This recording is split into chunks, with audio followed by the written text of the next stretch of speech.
Estamos con el Sheikh Abdul Karim Paz, hemos leído su último libro y en una parte del libro, muy interesante por cierto, él habla de cómo los poderes externos provocaron en su momento, en el año 55, el bombardeo de la Casa de Gobierno en Buenos Aires. ¿Puede contarnos algo más sobre todo esto, Sheikh?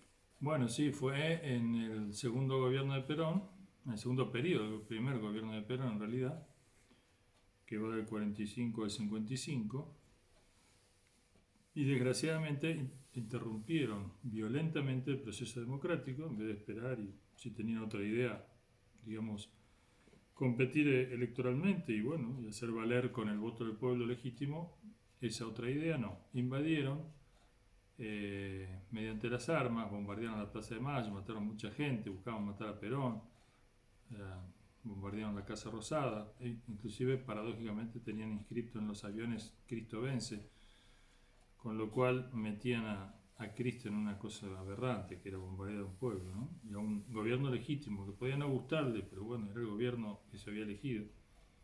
Y además tenía cosas muy positivas el gobierno, digamos, para el desarrollo nacional.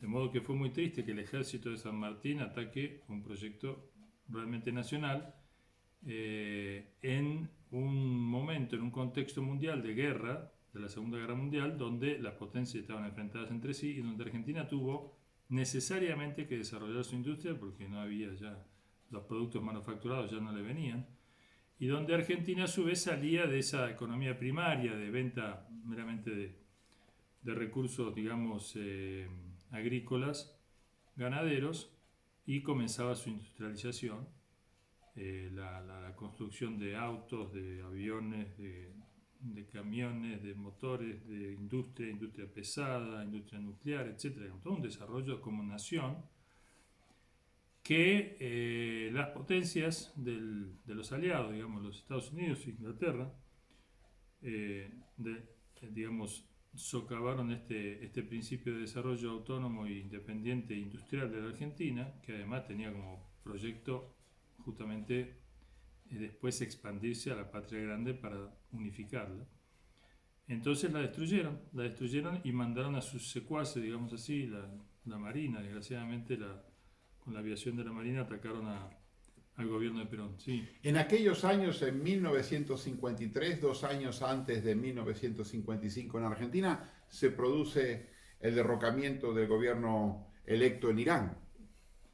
claro, en ese momento el primer golpe de Estado propiciado por la CIA se produjo a Mossadegh, el presidente iraní, que había nacionalizado, fíjense otra vez el mismo tema, habían nacionalizado el petróleo iraní. Es decir, ¿cuál es el pecado de esta nacionalización? Es que el petróleo de los iraníes sea de ellos y no sea de las compañías monopólicas inglesas o norteamericanas. Esto constituyó para Estados Unidos un pecado, es decir, y violentamente destruyen el gobierno, digamos, elegido por el pueblo en Irán, el de Mossadegh, e instauran el títere digamos, le confieren y concentran más el poder en el rey, que después obviamente va a ser lo que en definitiva va a ser derrocado por la revolución islámica. Pero sí, son dos fenómenos paralelos del mismo autor, ¿no? Que con artimaña, por supuesto, no lo declara abiertamente que fueron ellos, pero bueno, se sabe perfectamente que ellos estuvieron detrás de estos golpes. Y eso muchas veces se dice que la Argentina, digamos, se destruyó con Perón, porque antes estaba a la altura de Canadá, Nueva Zelanda y Australia. Bueno, eso, a ver, en primer lugar que esto ya es para otra pregunta. Podemos entrar en otra contestación a este tema, si te parece. Muchas gracias, Sheikh.